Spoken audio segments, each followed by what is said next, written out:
major aspects of governance and not simply waiting to cast their ballots. So as we continue to analyze the aspirations and targets of the Vision 2040, we look at the decisions that need to be taken politically to ensure that Uganda moves forward. Our guests tonight, Honorable Nyombi Tembo, State Minister for ICT, also MP for Kasanda County, Kasanda South County, from the United Party. You're most welcome, Honorable Nyombi. Thank you, brother.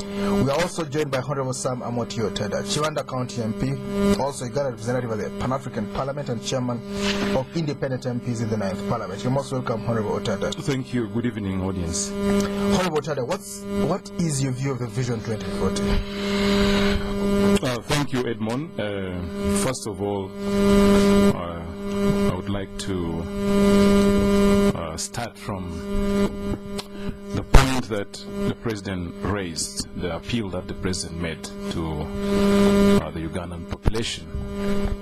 The President made an appeal that we should all embrace and support this Vision 2040. And I would like to join him in welcoming the Vision 2040 and to declare my total support for it, because it's a great document and every country needs to have a blueprint which is long-term other than short-term planning, and that only serves short-term aims and objectives. But allow me to go beyond that and say that every good document or idea is only as useful as it can be implemented.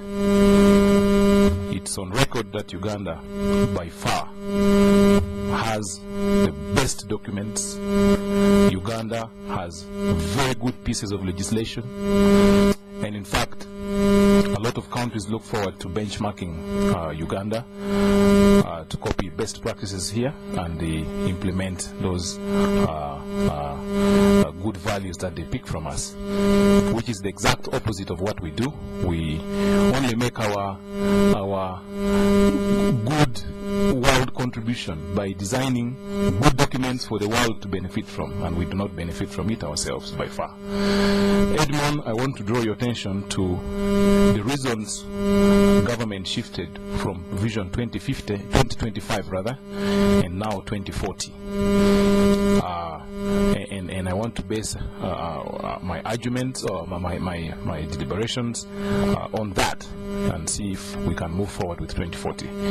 Vision 2025 was largely, its lack of implementation was largely blamed on lack of policy framework, lack of institutional framework, and lack of legislative framework. That's what this government of the day told us. And they said, we now want to move to Vision 2040.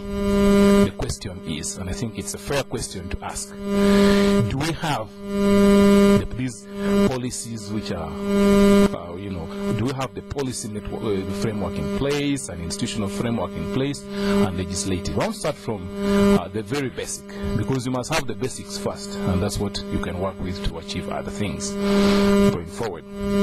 First,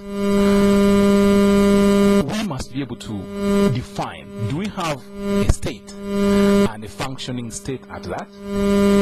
We have the executive branch of the state, we have the legislative arm, and we have the judicial arm of government, the three arms of government. Do we have them functioning is another question that I think is fair to ask. And I want to tell you, listeners, that this government has demonstrated that the executive is highly inefficient in terms of a huge cabinet, a big framework of the body of the executive, and therefore it's highly inefficient. When you come to Parliament, we are doing the exact opposite of what we are promising in the 2040. The the size of parliament is growing by leaps and bounds, and that's not about to stop, as you know. And therefore, parliament, on account of numbers of members of parliament and other reasons, parliament is also highly inefficient. Because for you to deliver on something, efficiency comes first. That's on the legislative arm. The third arm of the judiciary, I want to tell you, listeners, that the third arm of the state is dead. And in fact, we are waiting for its final rites when the Chief Justice of Uganda retires. He will nail the final nail on the coffin. I am saying this basing on a judicial mid-term expenditure framework of government, which I have before me, giving us the projection mid-term through 2016 of how the judiciary looks like. Most of you are aware that the Supreme Court doesn't have quorum. The President has found it probably not necessary or impossible for him to appoint justices of the Supreme Court. So we are supposed to have 11 justices of the Supreme Court now, and the quorum of the Supreme Court is 5 members. Right now we have 4 members, and one of them has been very sick for the last 2 years. So the 3 who are available do not form quorum, and therefore the Supreme Court is not functioning. Secondly, the Constitutional Court does not have quorum also, and to that effect, the Constitutional Court cannot do the most important thing, litigating legislation that we make. You know, countries which have developed like the United States, they have litigated almost all the clauses of their constitution. So now everybody is sure about what that clause means, both by way of fact and the way it was litigated. So everybody knows. So there is no business taking place in the Constitutional Court. Then the other magisterial courts and all this, they are not functional, largely because they do not have magistrates and because government doesn't have money to facilitate the work. Now I want to close by telling you what the Minister of Justice was telling my committee this afternoon. And listeners, I want to tell you that all members of the committee have resolved that if the President cannot do something around what I have just stated, we are simply not going to pass the budget of the judiciary. Say that again. We are saying, let the judiciary close shop, and we know as a country that the judicial part or arm of government is as closed shop. You're saying the President cannot appoint judges, so you want to let them go home and close it completely? I mean, it only makes common sense that if they are there and there's no quorum and they're not working, it means if we pass the budget, we will be paying people who are not working, and there's no need. There's no need of keeping them around. For example, there was a pledge that was made by the President during the NRM celebrations that there's going to be salary enhancement of judges and justices, and that he's going to increase the number of judges and justices. This document does not provide a single shilling to that effect. Therefore, if we do not have the 3 arms of government functioning, ladies and gentlemen, we do not have anything, because Vision 2040 must anchor itself on prerequisites. There are certain things which first must be in place before even we discuss the document. Well, listeners, this is Spectrum Radio, and tonight, can Uganda attain goals set out in the Vision 2040 if historical and current political concerns are not urgently settled? Our guest tonight, Honorable Nyombi Tembo, State Minister for ICT, and Honorable Sam Amooti Otada, Kibanda County MP. Honorable Tembo, give us your own analysis of this Vision 40. I'm sure you'll agree, being a cabinet minister, it's a good thing. Give us some of the shortfalls, the gaps in there. Definitely. First and foremost, I'd like also to show my support, not as a cabinet minister, but at the same time I'm an individual, and I feel strongly that this Vision 2040 can really be achieved. However, like my colleague has said, the problems and challenges we are facing today, some of these challenges will always be faced. Building a state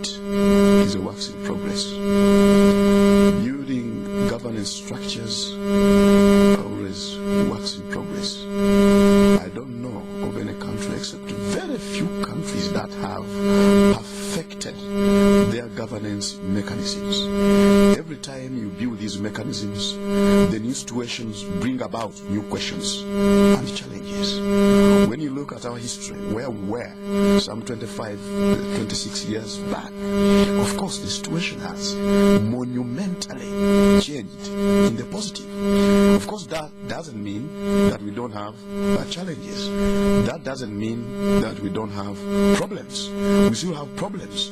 Some of these problems are being created by the new situation, the positive changes we've made. Some of the situations or the challenges we are facing are budgetary challenges, whereby you cannot work on these challenges by only pronouncements. You just have to raise the necessary resources to ensure that you make good on these challenges. So, the first point I want to make in response to my brother and my good friend Honorable Otada is that building a state is a work in progress.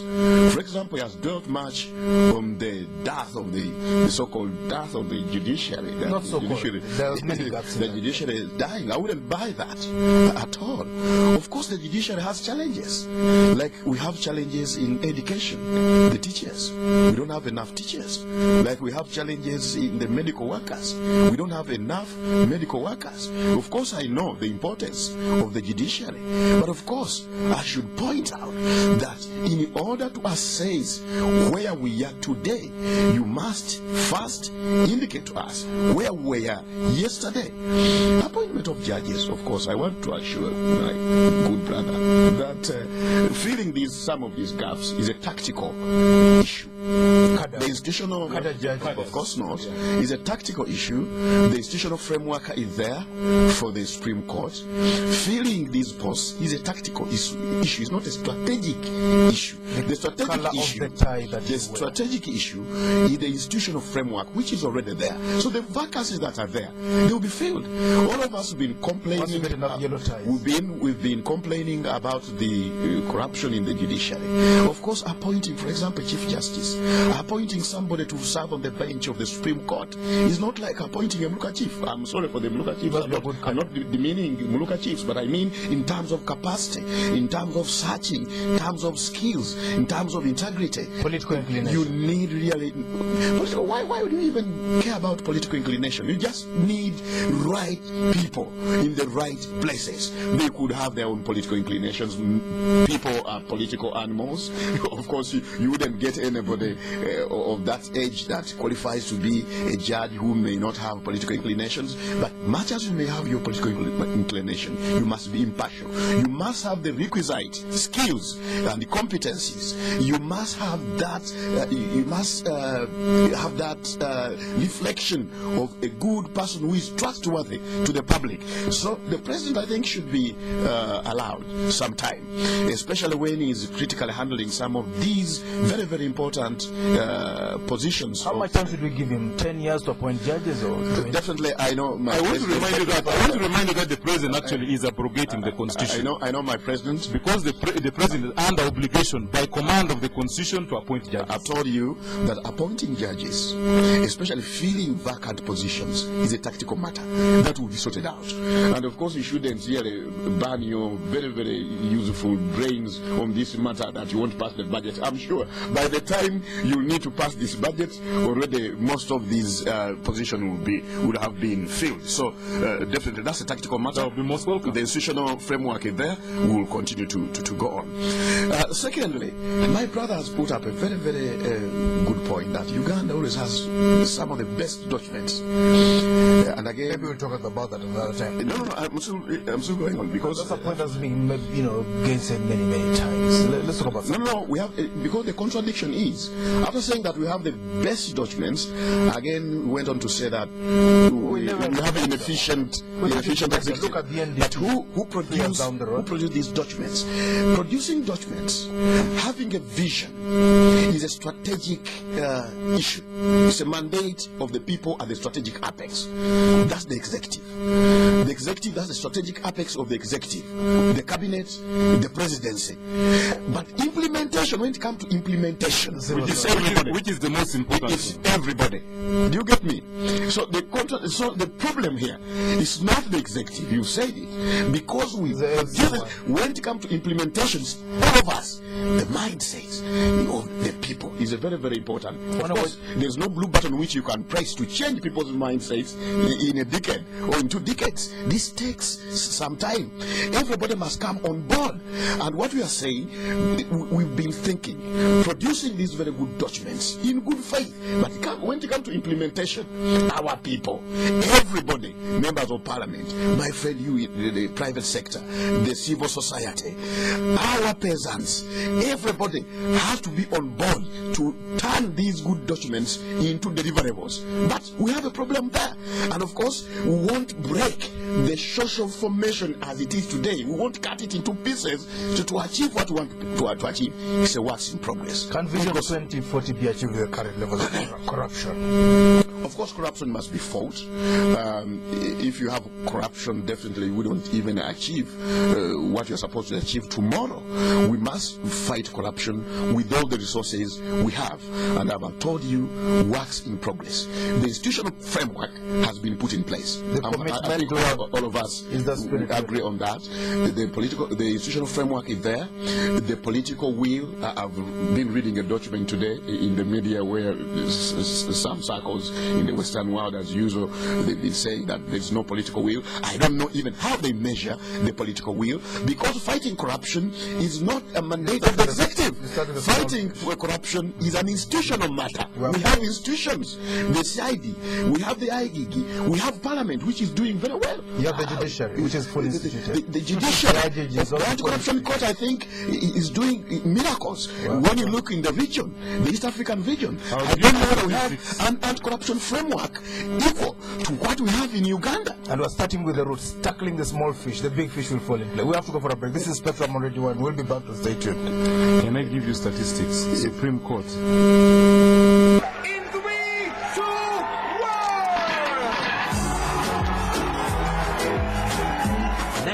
This is what we call a band, real life. We don't just show up for this, we dress up.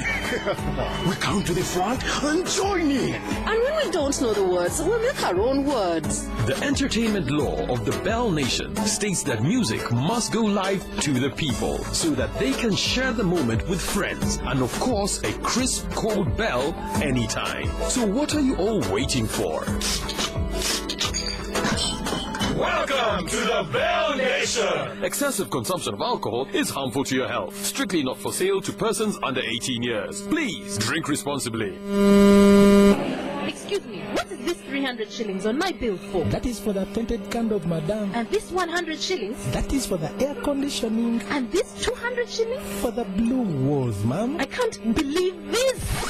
Why pray for what you don't use or ask for? That's why we at Standard Chartered are introducing the Easy Go account, the first current account of its kind that gives you complete control of your banking charges. For more details, visit a Standard Chartered branch or call 0414 34 0077. Would you like to leave me a tip, please?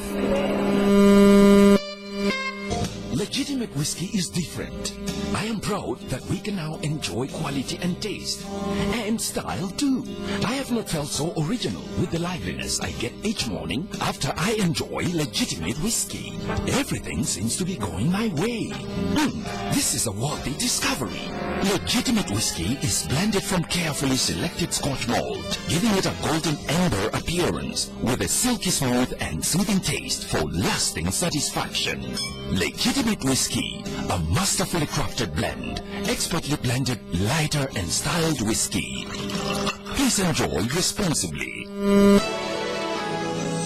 Spectrum on Radio 1 FM 90. come back on Spectrum tonight. On Spectrum tonight, can Uganda attain goals set out in the Vision 2040 if historical and current political concerns are not urgently settled? Our guests tonight, Honorable Nyombi Tembo, State Minister for ICT, also MP for Kasanda County, Kasanda South, from the NRM Party, and Honorable Sam Amooti Otada, Kibanda County MP, Uganda representative of the Pan-African Parliament, also chairman of the independent MPs in the Parliament. Why don't you want to say NRM leaning independent? There's nothing like that. Honorable Otada. Because it doesn't exist. Let's look at some of the important democratic reforms that we need to undertake now. Let's talk about term limits. The upper house, are these really urgent? Removing some of the parts of the presidency, strengthening institutions. What are some of these other more urgent democratic reforms that we need to push Vision for 2040 forward? Let me close the issue of the judiciary. Let me just wrap it up, and then I will come to that, Edmund. I just want to say that there are enough good Ugandans out of the 34 million Ugandans. So this country is not short of good people. In any case, some of our people are hired out. The Chief Justice of Seychelles is a Ugandan. Uganda Attain. Justice 17, none of them.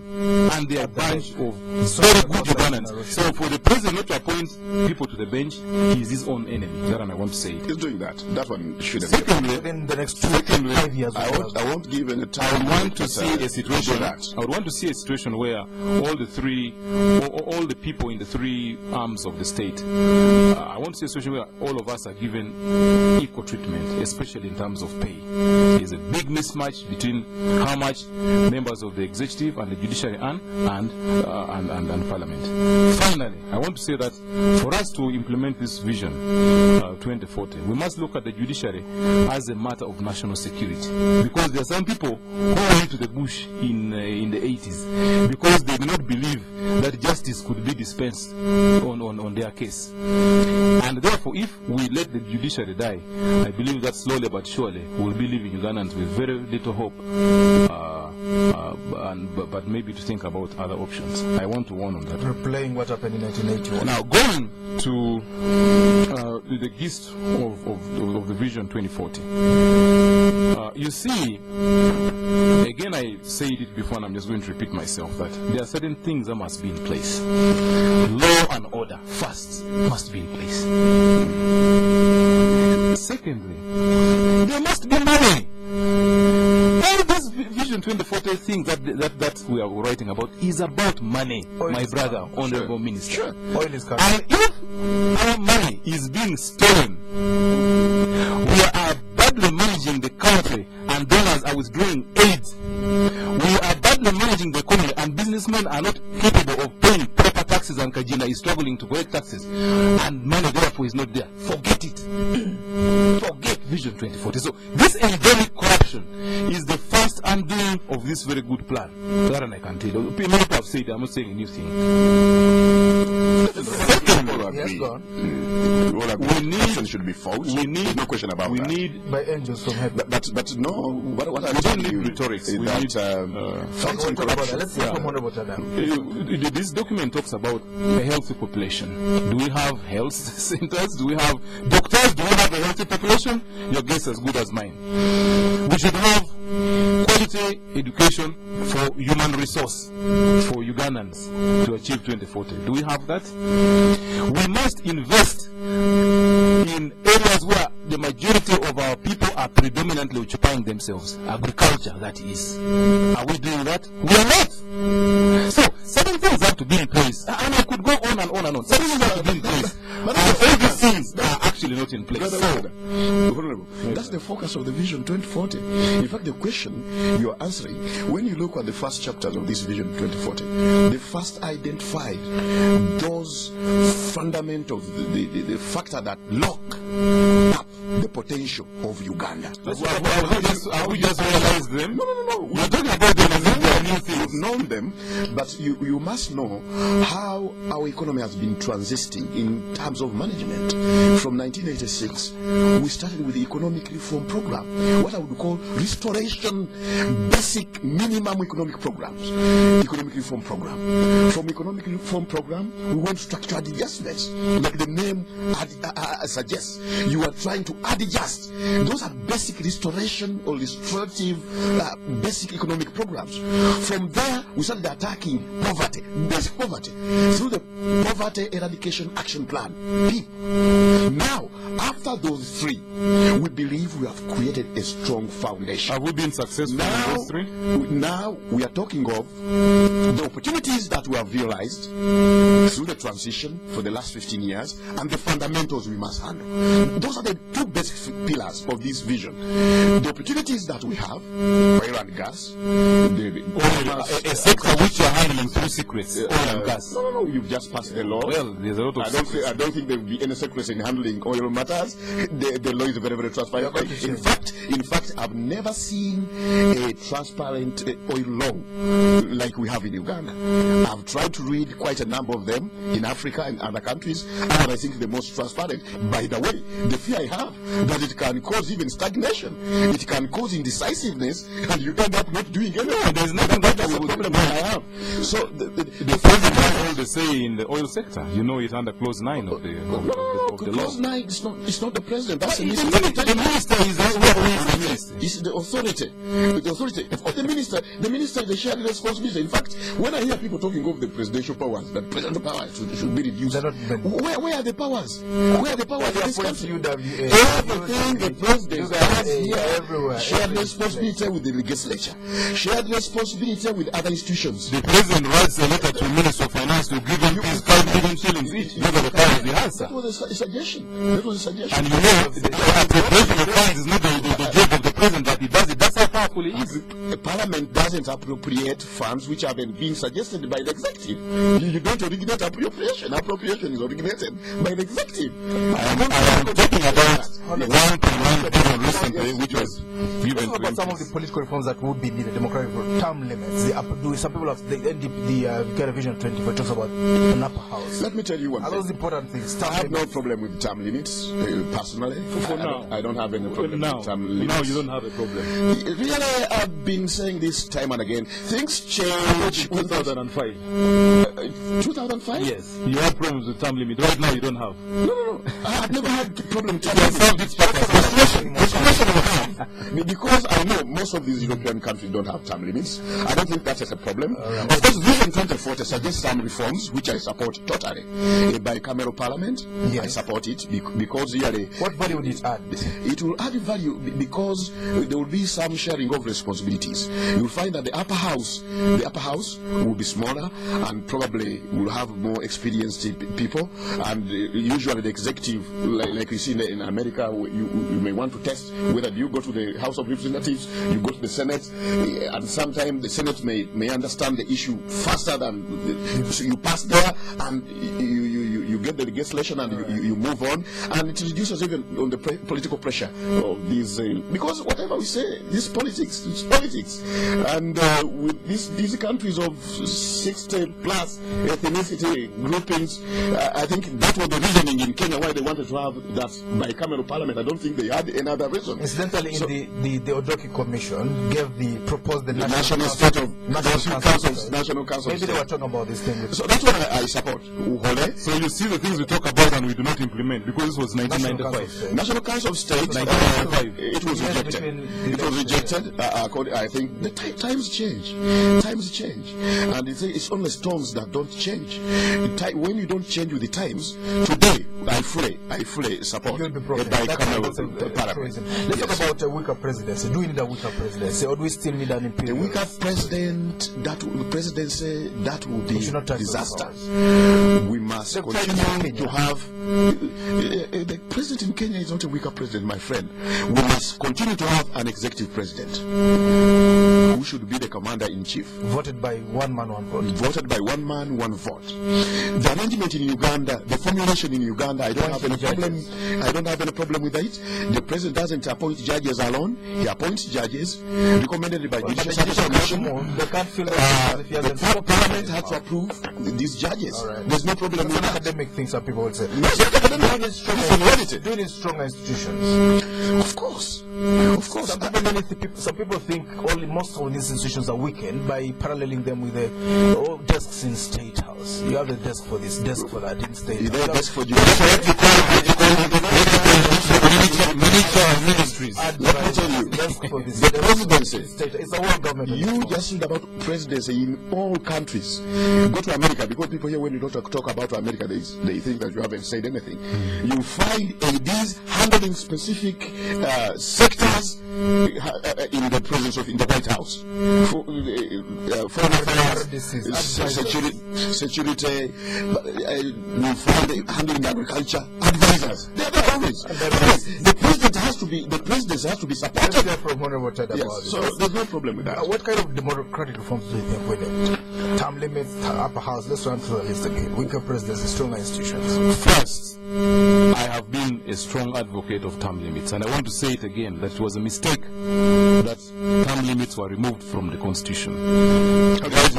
Right now, how did you vote? You can leave that out. Right now, I can actually answer that. You know what my position was in the NRM caucus in Nyombi, where there were 13 people who stood and said no. But my brother, then when the majority said yes, we said we are Democrats. If the majority have said yes, we are weak.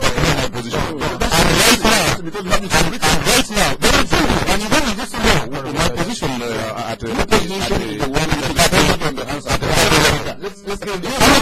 that's another issue. I've made my point. Okay. Secondly, right now, I am at it again. I am co-sponsoring a motion seeking to restore term limits. My brother now supports the term limits, like he just said. No. He does support it because it can serve its time now. It can serve this now. Right now, it can serve this now. So right now, we can compromise. Secondly, let me be clear on this. I can give. I say I have no because problem. You can get fired by the way.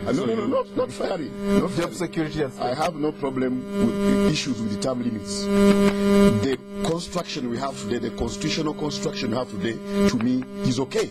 But of course, when you bring your proposal, we'll discuss it. We'll discuss it and we'll see how to. So I want that, and we're waiting for it eagerly. Secondly, my brother, Minister Nyombi Tembo, has just contradicted himself when he says that Uganda needs a strong president and that Uganda needs strong institutions. Those two you cannot have two strong things. No, what Uganda needs is strong institutions and not strong men. What I'm trying to suggest. I'm talking so we need strong presidency. We need to train strong presidency. We need to train presidency. An institution. No. It comes to one and the same thing. No. There's no contradiction. Presidency is derived from the word the president. So we need the president. These are semantics, my brother. So Africa doesn't need strong men. It needs strong institutions like presidency, judiciary. I want to weigh in. I want to weigh in on the issue of population. Yes. Okay. The issue of population. This is the biggest time bomb that we have. Yeah, sure. That 2040 document, he's talking about, he's projecting the population of this country by 2040 to be 60 million. 61, yeah. That means we are still saying, and we are allowing it, by the way, that the population of this country should grow the way it has been growing. And you know very well that 80% of our population, as it is right now, and as it will be by then, I predict, I'm not a prophet of doom, yes, will be those who do not support this economy. Why? Because we do not support them either. Let's hear from the listeners. This is already one. You can call in now. Our number is 0414 348111 031 226 0390 031 226 1390. When you call in, please tell us your name and where you are calling from. We have one of the highest fertility rates in the world, 7.2 children for every woman in Uganda. And I want to tell the listeners, President Museveni is the biggest advocate of a big population. A big population is on the record. Is on the problem. Spectrum, hello? Haruna, Haruna, you're welcome. I'm wondering how what I was on the court waiting for submission. What I was on was to justify critical issues. You are free to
Mr. Owere, governance doesn't matter. You could do it with an absolute dictator. Is that what you're saying? Spectrum, hello. Good evening, your name?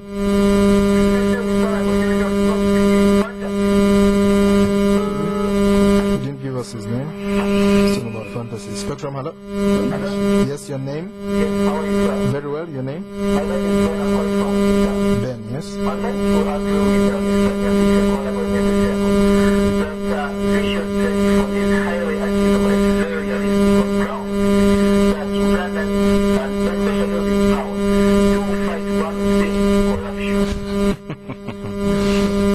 Spectrum, hello. Yes, your name? Francis, yes?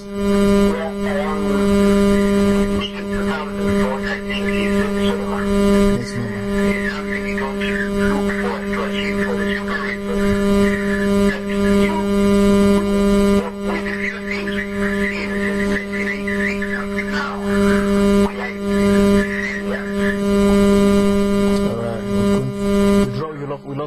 Spectrum, hello.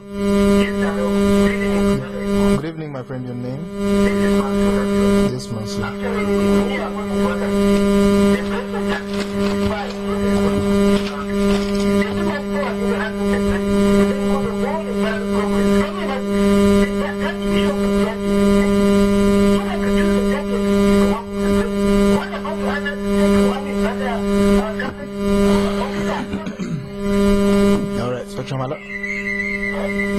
switch off your radio and talk to us. Your name? Hello? Your name? Samuel, yes?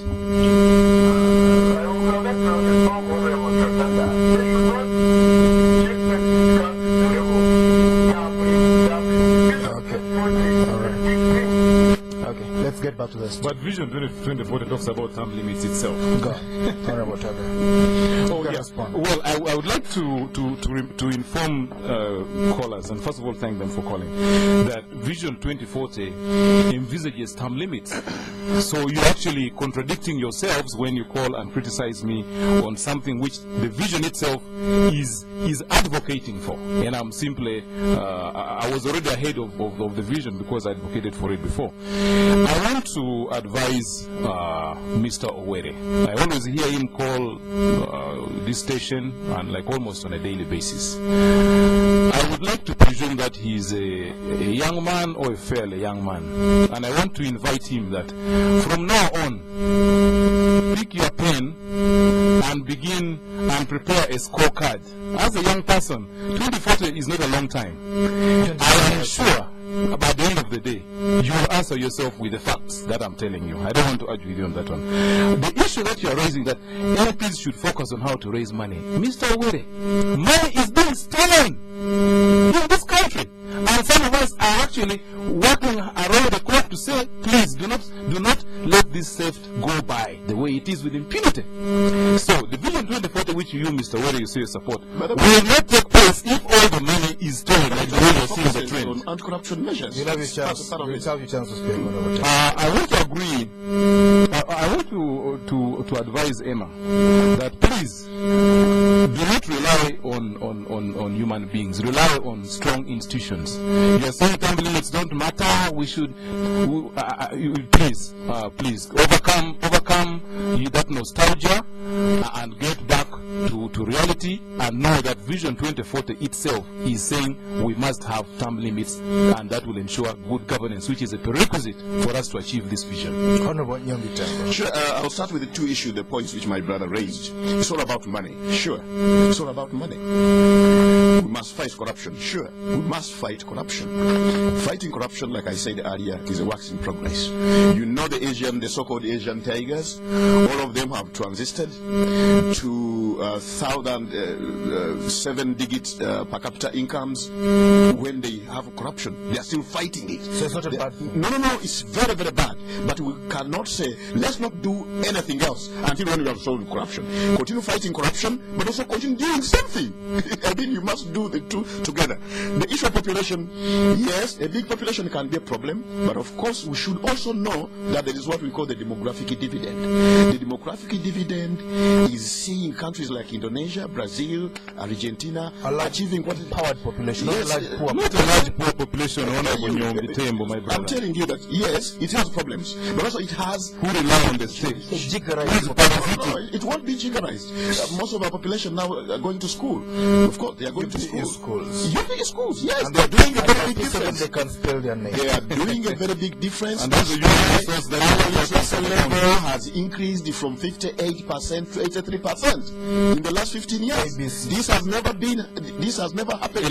Land rights. Even when these people were here, but not really. When the colonial masters were here for 72 years, they couldn't achieve this. And it took 7 years. But in 15 years we have done it. This is a transformation. You and me went through rural schools. Yes. Isn't it? Yes. Tell me with a straight face. Yes. Which Ugandan's child will come from Kasanda South today and become one of the you and me? They are the ones that the schools. But of course, you and me went to those rural schools. You used to leave 9 people in the village not going to school, and you were only alone. So you came here alone. You left 9 who never seen a blackboard.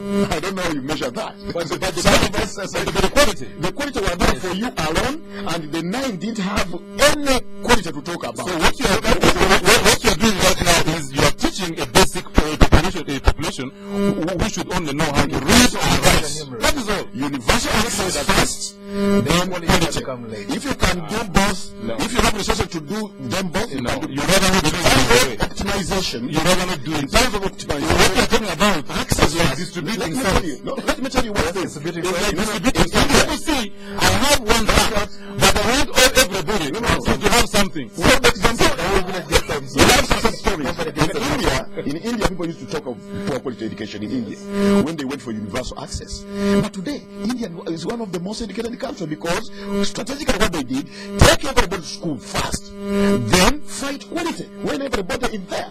Not the type of education which me and my friend Otada received, whereby we could only be one person going to school, the nine would remain at home without having any quality to talk about. So, guys were talking about Mr. Kayo telling me that I shouldn't support the vision. I don't know why. By the way, the pessimists, I don't know why you should be pessimistic. There is no rocket science here. Can't we achieve 8.2 economic growth? Haven't we've increased our GDP in the last 15 years? True. 10 times. True, you have.